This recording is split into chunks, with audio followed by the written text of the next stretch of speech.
में आज के सेशन में अगर हम बात करें तो हम 2023 के पीवाईक्यूज को डिस्कस करेंगे। ये सारे प्रश्न टॉपिक्स इवन जो है परीक्षा के दृष्टिकोण से सुपर इंपोर्टेंट है। चलिए, पहला क्वेश्चन आज हमारा कहता है कि वेलिसनेरिया के पौधे में परागण किस माध्यम से होता है। देखिए, सबसे पहले तो इस टर्म को समझिए आप, परागण होता क्या है। परागण का मतलब होता है किसी पुष्प के परागकोश से परागकण का निकलकर उसी पुष्प के या उसी जाति के किसी दूसरे पौधे के पुष्प के वर्तिकाग्र पर पहुंचने की प्रक्रिया क्या कहलाती है? परागण कहलाती है ना। जैसे सपोज कीजिए एक प्लांट है, ये दूसरा प्लांट है, और ये उंगलियां इन प्लांट्स की क्या है बेटा? फ्लावर्स हैं। तो अगर इस फ्लावर का परागकण इसी प्लांट के दूसरे फ्लावर के वर्तिकाग्र पर पहुंचेगा तो इसे हम कहेंगे स्वपरागण। और अगर इस प्लांट के फ्लावर से परागकोश से परागकण निकलकर इस प्लांट के फ्लावर के परागकण वर्तिकाग्र पर पहुंचेगा तो इस प्रोसेस को हम कहेंगे परपरागण। और यहीं से हमारे परागण के दो माध्यम भी आते हैं बेटा। एक आता है स्वपरागण, एक आता है जिसे हम कहते हैं स्वपरागण, और एक आता है हमारे पास जिसे हम कहते हैं बेटा परपरागण। स्वपरागण अभी बताया, इसमें प्लांट चेंज नहीं होगा, या तो उसी पुष्प पर जाएगा या किसी दूसरे पर। परपरागण में क्या होगा? उसी जाति के किसी दूसरे पुष्प के वर्तिकाग्र पर परागकण पहुंचेगा। तो अब परपरागण हमारा दो माध्यम से होता है, एक जिसे हम कहते हैं बेटा जैविक माध्यम, और एक हम कहते हैं अजैविक माध्यम। जैविक मतलब बायोटिक एबायोटिक कंपोनेंट्स की बात हो रही है, जैविक का मतलब होता है लिविंग, अजैविक का मतलब होता है नॉन लिविंग। जैविक का मतलब यहां हम बात करेंगे कीटों के द्वारा, यहाँ हम बात करेंगे बाइपैड्स चमगादड़ के द्वारा, हम बात करेंगे घोंगा स्नेल के द्वारा, मेलिकोफिली की बात करेंगे। अजैविक कारक में हमारे दो फैक्टर्स आते हैं, एनेमोफिली जिसे हम कहते हैं बाई एयर यानी वायु के द्वारा, और एक जल के द्वारा। जल के द्वारा जो हम एग्जांपल्स पढ़ते हैं, इसमें आता है बेटा हमारा हाइड्रिला आता है, इसमें आता है बेटा हमारा वेलिसनेरिया आता है, इसमें आता है जोस्टेरा। तो हमसे पूछा वेलिसनेरिया प्लांट में किसके द्वारा होता है, तो बड़ा सिंपल सा आंसर है, दैट इज क्या होगा इसका आंसर? इसका आंसर हमारा होगा कीटो सॉरी जल के द्वारा। Option C will be the right answer. Next question है कि स्त्रियों में आतर्व चक्र सामान्य कितने दिन का होता है? ये इंपॉर्टेंट टॉपिक है, मानव जलन से आने वाला ये इंपॉर्टेंट टॉपिक है। आतर्व चक्र की यदि आप बात करते हैं तो आतर्व चक्रों को पहले हम क्या कहते हैं, देखिए याद रखेंगे हम गढ़ प्राइमेटा, हम प्राइमेटा सॉरी प्राइमेटा, हम गढ़ प्राइमेटा के जंतु हैं। हमारे साथ साथ एप्स भी आते हैं इसके अंदर, चिंपैंजी, गिब्बन। तो गढ़ प्राइमेटा की मादाओं में होने वाले जननिक चक्र को हम बेटा क्या कहते हैं? आतर्व चक्र कहते हैं। क्या कहते हैं? आतर्व चक्र कहते हैं। और हमारे अंदर अगर हम बात करें तो ये सामान्य रूप से 28 दिन का होता है। 28 दिन, 4-5 दिन आगे पीछे हो सकता है, बट हम मोस्टली जो है वो अपना बी आंसर टिक करेंगे 28 से 29 दिन का। और एक खास बात, आतर्व चक्र की जब हम बात करते हैं ना तो हमसे ये 5 नंबर में पूछ भी लिया जाता है कि आतर्व चक्र के कौन कौन सी प्रावस्थाएं होती है, डिटेल में बताइए। तो देखिए, आतर्व चक्र को हम 4 पार्ट्स में डिवाइड करते हैं। पहला होता है हमारा जिसमें हम कहते हैं श्रावी प्रावस्था, श्रावी प्रावस्था। सेकंड जो हम बात करेंगे, सेकंड हमारा होता है जिसे हम कहते हैं बेटा फॉलिकल यानी पुटकीय प्रावस्था, पुटकीय प्रावस्था। और तीसरा हमारा होता है बेटा जिसे हम कहते हैं अंडोत्सर्ग प्रावस्था।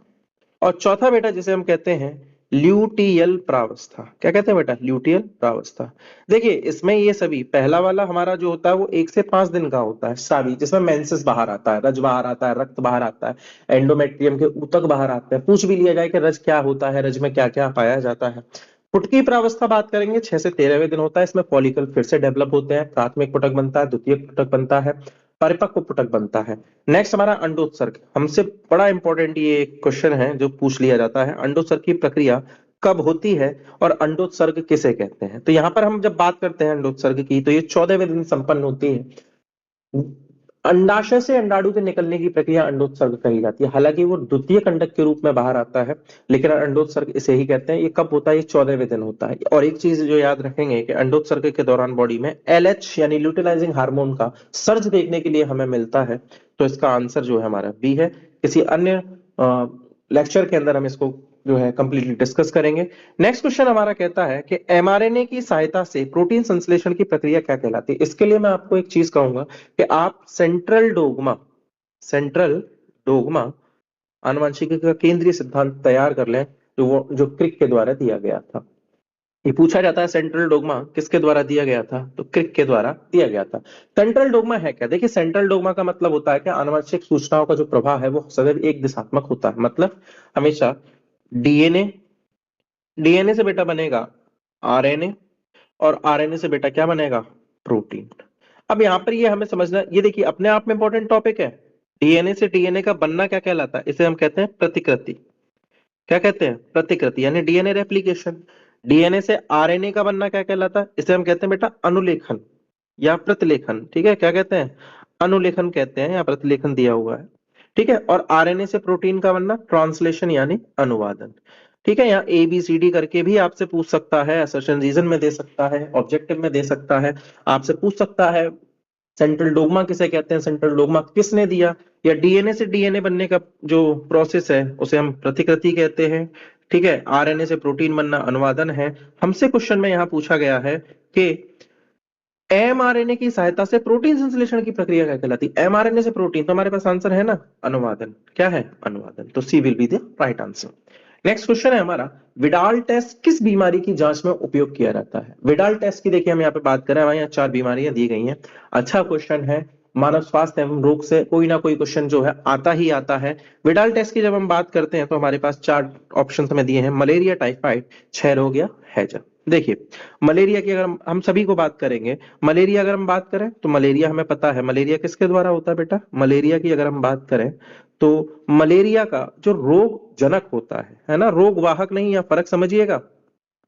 रोगजनक वो होता है जो रोग उत्पन्न करता है, रोग वाहक वो होता है जो उस पैथोजन को कैरी करता है।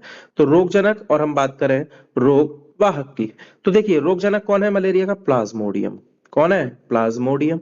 इसका लाइफ साइकिल भी इंपॉर्टेंट है, किसी अन्य लेक्चर में हम इसको कंप्लीट डिस्कस करेंगे।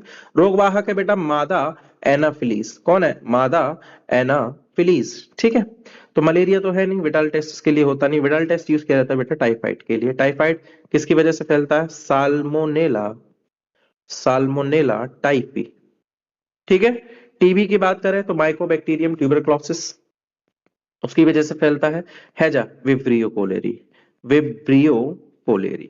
ठीक है, हमसे ये भी पूछा जा सकता है किसके द्वारा फैलते हैं, तो विडाल टेस्ट किया जाता है बेटा टाइफाइड के लिए। नेक्स्ट क्वेश्चन, बीजांड का वह स्थान जहां बीजांड ग्रंथ जो है, बीजांड ग्रंथ नहीं, बीजांड व्रंत से जुड़ा होता है। देखिए, हम सबने इंपॉर्टेंट स्ट्रक्चर इसे पढ़ा हुआ है। इसके अंदर कौन कौन सी संरचनाएं होती हैं? देखिए, हम बात करें तो एक बीजांड की बात करें, अंडाकार गोलाकार संरचना होती है। ये यहाँ पर प्लेसेंटा पर अटैच होते हैं, प्लेसेंटा, प्लेसेंटा। ठीक है, जिसे हम कहते हैं बीजांडासन। बीजांडासन, या इसको इसे हम कहते हैं फनिकल। ठीक है, ये कह रहा है बीजांड वह का वह स्थान जहां बीजांड व्रंत से जुड़ा होता है। ये देखिए, ये बीजांड व्रंत है, ये है बीजांड व्रंत, जिसे हम कहते हैं फनिकल। फनिकल बीजांड से जिस स्थान पर जुड़ा होता है बेटा, उसे हम कहते हैं, इसमें ऑप्शन जो है गड़बड़ हो गए हैं, और बीजांड का वह स्थान जहां बीजांड व्रंत से जुड़ा होता है, कोई बात नहीं, हम उसे हाइलम कहते हैं। हम उसे क्या कहते हैं? हाइलम। हाँ, यहाँ हम बीजांड आसन को काट के हाइलम ले लेते हैं, कोई दिक्कत नहीं है। हाइलम, जिसे हम कहते हैं नाभिक, जिसे हम क्या कहते हैं? जिसे हम कहते हैं नाभिक। ठीक है, तो option B will be the right answer. Next question है हमारा, टीबी के टीके का नाम क्या है? बहुत फेमस है, टीबी के टीके का नाम बीसीजी होता है। नेक्स्ट क्वेश्चन, भारत में रामदेव मिश्रा को किस विषय से संबंधित माना जाता है? ये इंपॉर्टेंट है, जनरल पूछ भी लेता है। भारत में पादप जो है पारिस्थितिकी का जो किसे कहा जाता है, तो उसके लिए आर मिश्रा को कहा जाता है। नेक्स्ट क्वेश्चन, जेनेटिक इंजीनियरिंग का उपयोग किस में होता है? जेनेटिकल इंजीनियरिंग, देखिए जब हम बायोटेक की बात करते हैं ना, बायोटेक जैव प्रौद्योगिकी, तो बायोटेक को हम देखते हैं 2 पार्ट्स में हम डिवाइड करते हैं। एक होता है हमारा जेनेटिक्स, एक होता है हमारा जेनेटिकल, जेनेटिकल। सेकंड होता है हमारा केमिकल। जेनेटिकल में हम क्या करते हैं? किसी सेल के पार्ट को, जीन को किसी दूसरे जीन में सेल में ट्रांसफर करते हैं, उससे हम अपनी इच्छा के अनुसार जो है क्या प्राप्त करते हैं बेटा? उसके इच्छा के अनुसार एक नया जीव बना लेते हैं हम, कोई नई नस्ल बना लेते हैं, नई जो है हम प्रजाति का इजाद कर लेते हैं। जैसे बीटी कॉटन है हमारे पास, ह्यूमिलिन की बात, ये सारी बायोटेक की देन है। ठीक है, तो केमिकल में हम उनसे जो है रसायन, एंटीबॉडी जो है एंटीजन, या फिर हम बात करें प्रतिजैविक वगैरह को हम प्राप्त कर लेते हैं। तो जेनेटिक इंजीनियरिंग का उपयोग किसमें होता है? देखिए, चिकित्सा में हम करते हैं, एडीए यानी जीन थेरेपी है, ह्यूमिलिन का फॉर्मेशन है। ठीक है, कृषि में हमने बिल्कुल बीटी कॉटन, बीटी कपास, बीटी टमाटर, बीटी बैंगन, ये सारे बैसिलस थ्यूरिजेंसिस से प्राप्त करके हम एग्रीकल्चर में भी करते हैं। पारजीनी जंतु, बिल्कुल रोजी, पहली गाय, पहली ट्रांसजेनिक गाय कौन सी थी? रोजी, तो उसको भी हमने बनाया हुआ है, तो इसका आंसर होगा ऑप्शन डी। नेक्स्ट क्वेश्चन, आनुवांशिकतः रूपांतरित पौधा है। देखिए, अभी हमने बात की थी कृषि के अंदर हम क्या करते हैं, हम कॉटन, कॉटन में बेटा होता क्या है कि कॉटन को खराब करने के लिए कई सारे जीव इसको खा जाते हैं, उससे पहले परिपक्व होने से ही पहले पुष्पासन में जो है पुष्प खिल जाता है, और उसकी वजह से फसल खराब हो जाती है। तो उस कॉटन को बचाने के लिए हम बीटी टॉक्सिन का यूज करते हैं। किसका यूज करते हैं? बीटी टॉक्सिन का। अब ये बीटी टॉक्सिन आया कहां से? ये बीटी टॉक्सिन आता है बैसिलस थ्यूरिजिएंसिस से। बैसिलस थ्यूरिजिएंसिस से। बैसिलस थ्यूरिजिएंसिस से। इससे बीटी टॉक्सिन प्राप्त किया जाता है, क्राई प्रोटीन मिलता है और उन कीटों को ये नष्ट कर देता है। तो इससे क्या होता है, बिना केमिकल के या बिना किसी रसायन का प्रयोग किए ही एक हमारे पास बेहतरीन नस्ल मिलती है जो प्रतिरोधी होती है उन कीटों के लिए। कीट उन्हें नष्ट नहीं कर पाते क्योंकि कीटों की उससे मृत्यु हो जाती है। तो इसका एग्जाम्पल बीटी मक्का, बीटी राइस, बीटी कॉटन, ये सभी होगा। ठीक है। नेक्स्ट क्वेश्चन है हमारा, निम्न में से कौन सा एक कूट फल है? कूट फल, देखो ये इंपॉर्टेंट है अपने आप में। कूट फल किसे कहते हैं? देखिए फल, फल हम जानते हैं, फल का निर्माण होता है अंडाशय से। याद रखना, फल का निर्माण सदैव किससे होना चाहिए? अंडाशय से। लेकिन कभी कभी ऐसा होता है अंडाशय के अलावा पुष्प का कोई और भाग भी पार्ट ले लेता है, और इसी के आधार पर हम फलों को दो पार्ट में बांट देते हैं। एक होता है बेटा सत्य फल और एक होता है असत्य फल। ठीक है, सत्य फल और असत्य फल। असत्य फल मतलब इसी को हम कूट फल भी कहते हैं। एक और नाम से पूछा जाता है जिसे हम कहते हैं आभासी फल किसे कहते हैं। ठीक है, सत्य फल वे होते हैं जिनका निर्माण केवल और केवल अंडाशय से होता है। अगर पुष्प का कोई और भाग ले रहा है तो उसे हम असत्य फल या कूट फल कहते हैं। जैसे यहाँ पर आंसर है हमारा सेब। सेब हमारा क्या है? असत्य फल है जिसका निर्माण पुष्पासन, जिसमें पुष्पासन भाग लेता है। ठीक है, चलिए उम्मीद करते हैं आपको ये छोटा सा लेक्चर अच्छा लगा होगा। हम अगले कुछ क्वेश्चंस के साथ जल्दी आपके सामने हाजिर होंगे। चैनल को लाइक शेयर सब्सक्राइब करना ना भूलें। एक महीना परीक्षा में आपका रह गया है, बेहतर से बेहतर तैयारी करें, जो करना पड़े कीजिए, लेकिन याद रखिए ये जो वक्त जाएगा वो कभी लौटेगा नहीं। And don't forget to share our channel, don't forget to subscribe, and please like and comment the video, and I hope you are doing